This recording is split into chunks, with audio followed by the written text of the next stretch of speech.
The Court of No Justice. The Great Palace of Law. Long ago, in the great kingdom of Udodo, there stood a grand palace called the Court of Justice.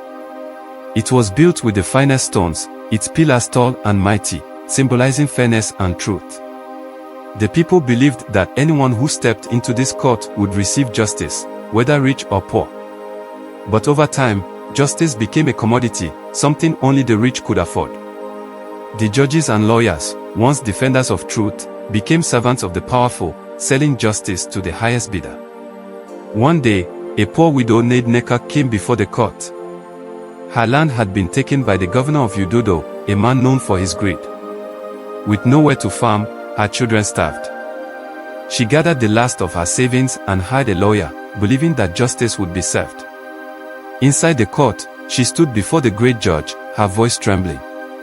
"My lord, my husband worked hard for that land before he died. Now, the governor's men have driven us away. I beg for justice." Her lawyer, a young man named Barrister Chijioke, had promised to fight for her. But before the hearing, the governor's men met him in secret. They slipped a heavy bag of gold into his hands and whispered, "Lose the case, and this will be yours." When the court session began, Chijioke betrayed her. "My lord, after much investigation, my client has no real claim to the land," he said, bowing his head in shame. Nneka gasped. "Chijioke, you promised to fight for me," she cried. But the judge, already counting his own bribe, banged his staff. "Silence. The case is closed. The land belongs to the governor." The widow fell to her knees, tears streaming down her face. She had lost before she even began. This was not the first time the court had betrayed the people. The poor never won. A farmer whose crops were stolen by a rich merchant was laughed out of court. A young man accused falsely of stealing was sentenced without trial. A woman whose husband was killed by the king's soldiers was told to accept her fate. Every case had the same outcome: those with money always won.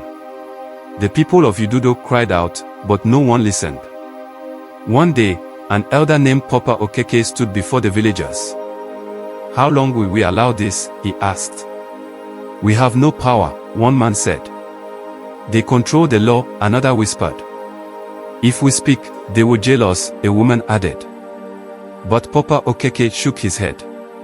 "If the law has abandoned us, then we must find justice in another way." One night, the people of Udodo gathered in secret. They knew that words alone would not bring change. They needed evidence of corruption. A young woman, Adan, pretended to be a rich woman in need of a lawyer. She approached Barrister Kolu, one of the most corrupt lawyers in the kingdom. "I have stolen from my workers," she told him, "but I do not want to pay them. Can you help me win in court?" Kolu smiled. "Justice is for sale, my dear. If you have gold, you will win." That night, the villagers recorded the conversation. They also sent spies to watch the judges. They collected proof of their secret dealings, their hidden riches, and their bribes from politicians. When the evidence was complete, Papa Okeke and the villagers stormed the Palace of Law. "For years, we have cried for justice, and you have ignored us," Okeke shouted. "Today, the people of Udodo put you on trial." The people dragged the corrupt judges and lawyers to the village square. The king, seeing the fury of his people, had no choice but to listen. One by one, the evidence was revealed. Bribes, false judgments, stolen land, all exposed before the kingdom. The king, ashamed, ordered that the judges and lawyers be removed from power. For the first time in years, justice returned to Udodo. The moral of the story: when the law serves only the rich, the people must find their own path to justice. Corruption thrives in silence, only when exposed does it fall. A court that does not serve the people is worse than no court at all. The law should be a shield, not a sword against the weak. Thank you for watching.